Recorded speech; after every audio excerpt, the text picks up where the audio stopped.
Assalamu alaikum students. Today we will discuss about the blood pressure and the body temperature, and in this the topic we will discuss about how can we measure the blood pressure and the body temperature. Let's start our topic. First discuss what is the blood pressure. Blood pressure क्या है हमारे पास?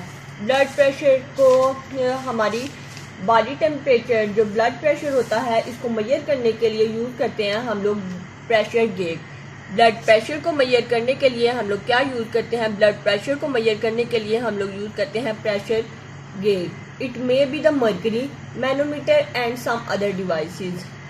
ये mercury manometer भी हो सकता है और कुछ अदर डिवाइसेस भी हो सकती हैं ब्लड प्रेशर को मेजर करने के लिए।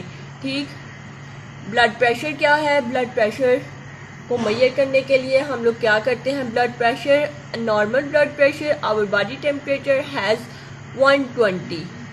हमारी बॉडी टेम्परेचर का कितना ब्लड प्रेशर है? Normal 120। So the blood pressure measure using the pressure gauge and it may be a mercury manometer. ये मर्करी मैनोमीटर भी हो सकता है और सम अदर डिवाइसेस भी हो सकती हैं। ठीक है, blood pressure is reported by 2 values. ये 2 वैल्यू से जो है वो रिपोर्ट किया जाता है, such as 120 and 80। 120 and 80 mean के ब्लड प्रेशर को हम लोग 2 वैल्यू से मेजर करते हैं। ये 2 वैल्यू कौन सी हैं? 120 एंड 80। ये 2 वैल्यू कौन सी हैं? 120 एंड 80। इट्स मीन टू से कि 120 एंड 80 जो वैल्यू है ये कौन सी वैल्यू है? 120 is the highest value of our blood pressure. 120 क्या है? ये हाईएस्ट वैल्यू है हमारे ब्लड प्रेशर की, और 80 जो है वो लोएस्ट वैल्यू है हमारे ब्लड प्रेशर की। ठीक है, इट्स मीन टू से कि एक नॉर्मल पर्सन की जो नॉर्मल ब्लड प्रेशर होता है 120 हाईएस्ट होता है। हाई ब्लड प्रेशर कितना होता है? Normal high blood pressure is the 120 of a normal person. एक नॉर्मल पर्सन का जो होता है ब्लड प्रेशर वो कितना होता है? 120। एंड एक जो नॉर्मल पर्सन होता है उसका लोएस्ट ब्लड प्रेशर कितना होता है? उसका जो लोएस्ट ब्लड प्रेशर होता है वो होता है 80। ठीक है, which is measured blood pressure, जिसको हम लोग ब्लड प्रेशर मशीन से मेजर करते हैं। ब्लड प्रेशर को मेजर करने के लिए हम लोग क्या यूज़ करते हैं? ब्लड प्रेशर को मेजर करने के लिए हम लोग यूज़ करते हैं pressure gauge. First measurement show maximum pressure when heart is the pumping, it is known as systolic pressure. जो पहली मेजरमेंट होती है वो शो करती है मैक्सिमम प्रेशर जब हार्ट जो है वो पंप करता है ब्लड को। फर्स्ट जो होती है मेजरमेंट क्या करती है? वो हार्ट की पंपिंग के लिहाज से हमारा ब्लड प्रेशर चेक करती है। फर्स्ट मेजरमेंट क्या करती है? फर्स्ट मेजरमेंट जो है वो हार्ट की पंपिंग के लिहाज से हमारा ब्लड प्रेशर चेक करती है। ठीक है, it is known as systolic pressure. तो दूसरा जो होता है when heart is in resting position pressure decrease, and the second value is known as diastolic pressure. What is the difference between systolic pressure and diastolic pressure? Systolic pressure एक ऐसा pressure होता है जो फर्स्ट मेजरमेंट होती है। साइस्टोलिक pressure कौन सा pressure होता है? वो प्रेशर होता है जो फर्स्ट मेजरमेंट होती है और हार्ट जो है वो पंप कर रहा होता है blood according to the pumping of the blood of working heart. तो ये हमें प्रेशर शो करता है, जिस प्रेशर को हम लोग क्या कहते हैं? साइस्टोलिक प्रेशर। इस प्रेशर को क्या बोला जाता है? This pressure is known as systolic pressure. And on the other hand एक पोजीशन आती है कि हार्ट जो होता है वो इन रेस्ट पोजीशन होता है, तो प्रेशर जो होता है वो डिक्रीज हो जाता है। तो it is the second value, ये सेकंड वैल्यू होती है और it's value is known as diastolic pressure. जब हार्ट वर्किंग में होगा तो ब्लड पंप करेगा, हार्ट वर्किंग में होगा तो ब्लड क्या करेगा? पंप करेगा। ठीक है, ब्लड पंप करेगा तो in this position is known as किस टाइप का ये प्रेशर होगा? This pressure is known as systolic pressure. And when the heart is in resting position pressure decrease हो जाता है। The second value is known as diastolic pressure. जब heart जो है वो रेस्ट पोजीशन में हो जाता है तो सेकंड वैल्यू क्या हो जाएगी? Second value is known as diastolic pressure. Second value क्या हो जाएगी? सेकंड वैल्यू को क्या हम लोग बोलेंगे? The second value is known as diastolic pressure. Both pressure are measure in the torr unit. जो दोनों ही प्रेशर होते हैं इनको हम लोग किस चीज़ से मेजर कर सकते हैं? टूर यूनिट से। जैसे मैंने आपको लास्ट लेक्चर में बताया कि जो प्रेशर के यूनिट होते हैं वो क्या होते हैं, मिलीमीटर भी होते हैं, mm of mercury torr ATM। These are all the unit of pressure. ये सारे के सारे क्या हैं? प्रेशर के यूनिट हैं। सो आप लोगों ने याद रखना है जो ब्लड प्रेशर हम लोग मेजर करते हैं इसका यूनिट क्या होता है? जो ब्लड प्रेशर हम लोग मेजर करते हैं इसका यूनिट होता है 2। सो 120 एंड 180 जो होता है ये नॉर्मल प्रेशर होता है। तो we can say that 80 and 120 torr has the normal pressure. ठीक है, दोनों जो प्रेशर होते हैं इनको हम लोग टूर के यूनिट से मेजर कर सकते हैं। Hypertension is because of high blood pressure due to the tension and worries in the daily life. Hypertension क्या होता है? हाइपरटेंशन एक ऐसी स्टेज होती है ब्लड प्रेशर की जिसमें हमारा ब्लड प्रेशर बहुत हाई हो जाता है। ब्लड प्रेशर क्या हो जाता है? ब्लड प्रेशर बहुत हाई हो जाता है। ब्लड प्रेशर क्यों हाई होता है? Due to the worries and tension.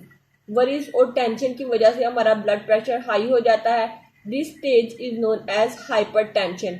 The usual criterion for the hypertension is blood pressure greater. जो हाई ब्लड प्रेशर होता है 140 होता है एंड जो लेस होता है उसकी वैल्यू क्या होती है? 90 होती है। ठीक है, हाइपरटेंशन लेवल रेज्ड होता है stress on heart and on blood vessel.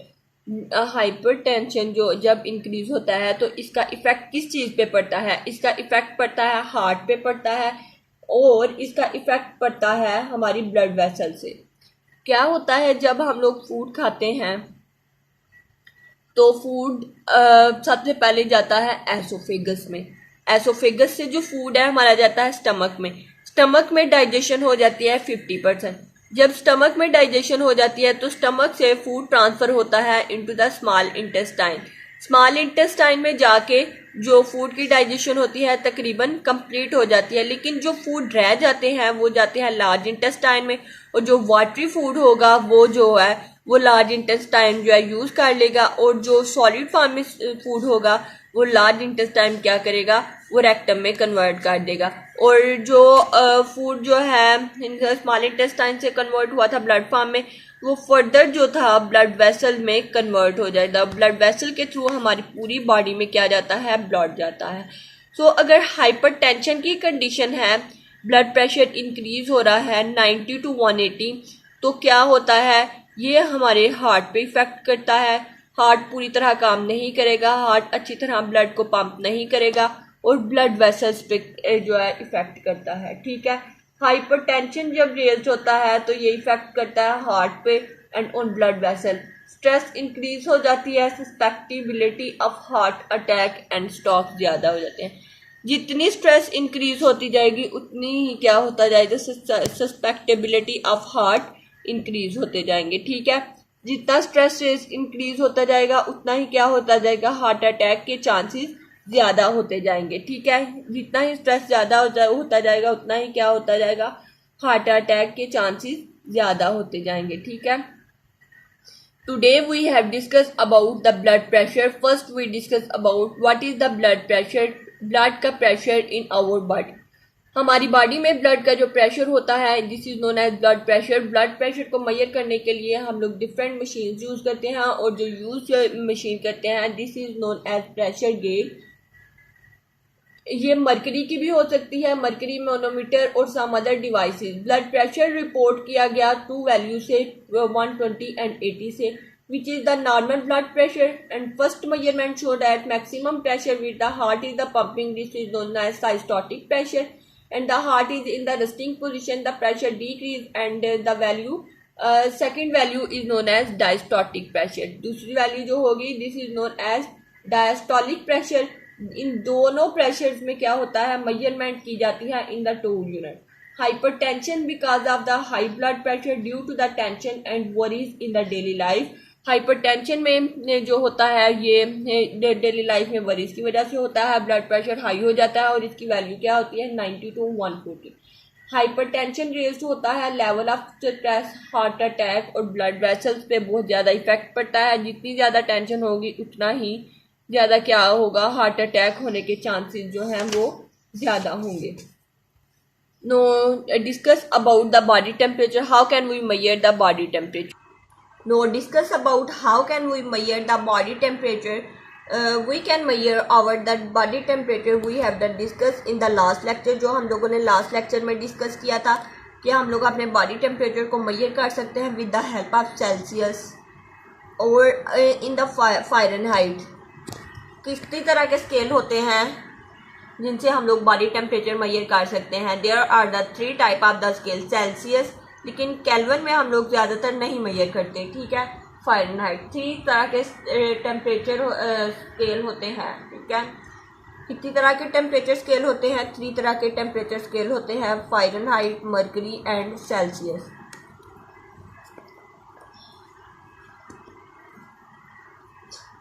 तो बॉडी टेम्परेचर को मेजर किया जाता है in the Fahrenheit scale. The normal body temperature in the Fahrenheit scale is the 98.6 Fahrenheit. तो it is the equivalent to the 37 degree centigrade. And temperature close होता है average normal temperature of the atmospheric. ये temperature किसके close होता है? Average normal temperature of the atmosphere, ठीक है। ये एटमॉस्फेरिक टेम्परेचर फॉल लो हो जाता है तो आवर बॉडी टेम्परेचर मेंटेन हो जाता है, ठीक है। क्या होता है कि हम लोग अपनी बॉडी टेम्परेचर को मेजर करते हैं। बॉडी टेम्परेचर को किस तरह से मेजर करते हैं? हम लोग अपनी बॉडी टेम्परेचर को मेजर करते हैं in the Fahrenheit scale. Normal body temperature कितना है? 98.6 फ़ारेनहाइट, इक्विवेलेंट होता है 37 डिग्री सेंटीग्रेड के। This temperature close to the average normal temperature of atmospheric. ये टेम्परेचर जो है ये किसके इक्वल होगा? Average normal temperature of the atmospheric temperature. In the winter atmospheric temperature low हो जाता है देन आवर बॉडी टेम्परेचर। सर्दियों में और गर्मियों में क्या होता है? सर्दियों में जो होता है वो एटमॉस्फेरिक टेम्परेचर क्या हो जाता है? सर्दियों में एटमॉस्फेरिक टेम्परेचर लो हो जाता है our body normal body temperature से। क्योंकि सर्दियों में जो ओवरऑल टेम्परेचर होता है वो भी लो हो जाता है, तो एटमॉस्फेरिक टेम्परेचर भी क्या हो जाएगा? लो हो जाएगा। ऑन द अदर हैंड अगर गर्मियों की बात करें तो गर्मियों में क्या होता है? टेम्परेचर हाई हो जाता है, टेम्परेचर हाई हो जाता है। So we can say that कि temperature is the lower in the winter as compare to the our body temperature. So in the heat और hot condition the atmospheric temperature become the high. Atmospheric temperature क्या हो जाता है? High हो जाता है। So we can say that कि अगर एटमॉस्फेरिक टेम्परेचर हाई होता है तो वो कंडीशन क्या होगी? वो कंडीशन होगी गर्मियों की, वो हॉट कंडीशन होगी। वो कौन सी कंडीशन होगी? वो हॉट कंडीशन होगी, ठीक है। सो वो गर्म कंडीशन होगी और इस कंडीशन में क्या होगा? टेम्परेचर, एटमॉस्फेरिक टेम्परेचर हाई हो जाएगा।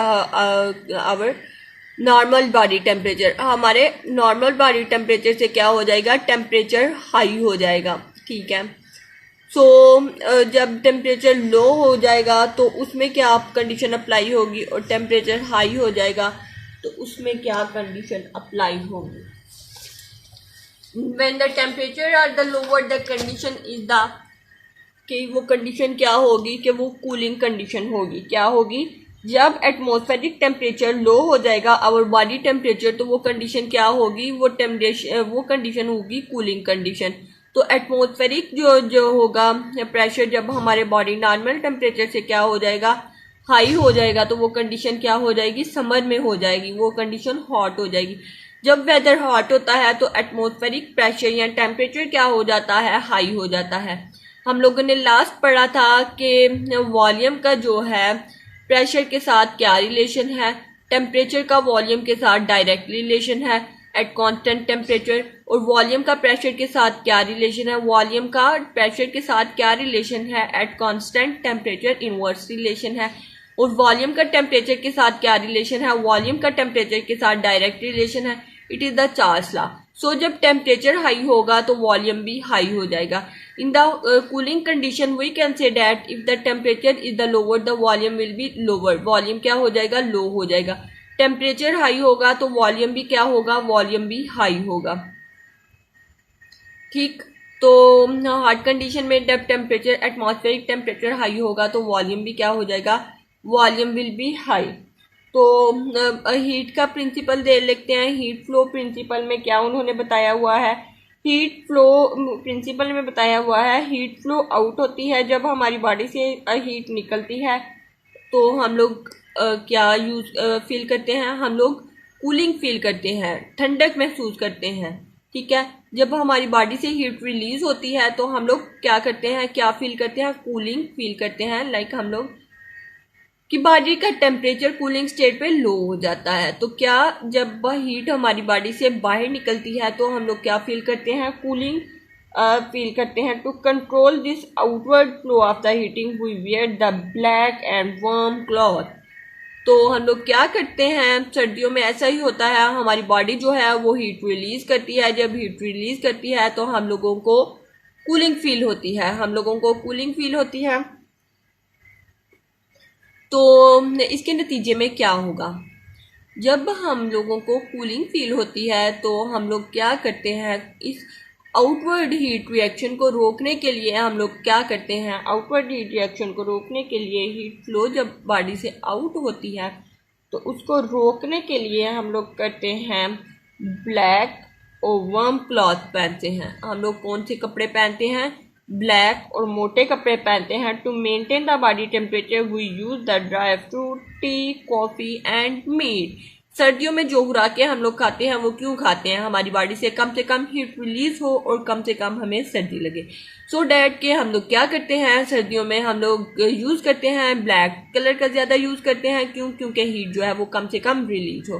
हीट जो है वो कम से कम रिलीज होगी तो हमारी बॉडी का टेम्परेचर मेंटेन रहेगा। ठीक है, ऑन द अदर हैंड यही तो नहीं ना, कपड़े पहनने से ही हम लोग क्या कर सकें कि अपनी बॉडी का जो टेम्परेचर है वो मेंटेन कर सकते हैं। By eating different things we can maintain our temperature and stop the process of release heating.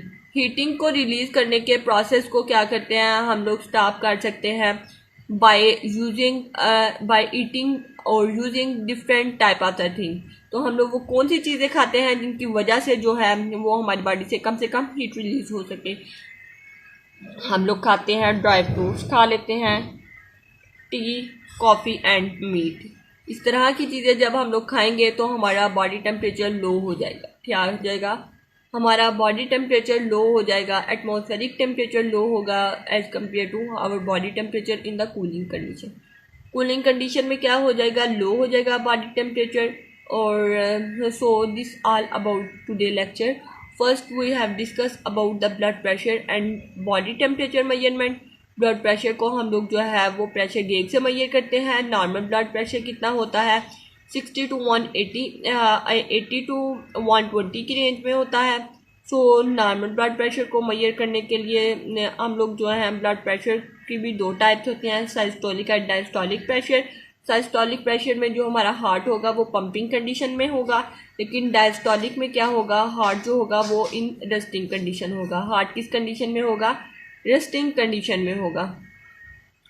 So hypertension कौन सी कंडीशन होती है, जब हमारा ब्लड प्रेशर जो होता है हाई हो जाता है तो ये क्या करता है, ये हार्ट अटैक काज कर देता है। ये क्या काज करता है, ये हार्ट अटैक काज कर देता है और हमारी ब्लड वेसल्स पे भी जो होता है वो बैडली इफ़ेक्ट करता है। ठीक है, नेक्स्ट हम लोगों ने पढ़ा कि हम लोग अपनी बॉडी टेम्परेचर को कैसे मेजरमेंट कर सकते हैं। हम लोग अपने बॉडी टेम्परेचर को मेजरमेंट कर सकते हैं in the Fahrenheit scale. Fahrenheit scale में 97.6 फ़ारेनहाइट होगा। ठीक है, 97.6 फ़ारेनहाइट होगा। So in the centigrade we can say that 37 degree centigrade is the body normal temperature. Body का नॉर्मल टेम्परेचर ये होगा according to the heat flow out हो जाएगी from our the body and we feel cool. To control this the outward flow of the heat we wear the black and warm clothes. और हम लोग क्या करते हैं, गर्म चीज़ें खाते हैं ताकि हीट जो है वो हमारी बॉडी से रिलीज़ ना हो, ताकि हीट जो है वो हमारी बॉडी से रिलीज़ ना हो। तो जब हीट हमारी बॉडी से रिलीज़ नहीं होगी तो वी आर फीलिंग मेंटेन और आवर नॉर्मल बॉडी टेम्परेचर। हम लोग अपना बॉडी नॉर्मल टेम्परेचर जो है क्या करेंगे, मेंटेन रखेंगे, तो हीट रिलीज़ नहीं होगी। ठीक है।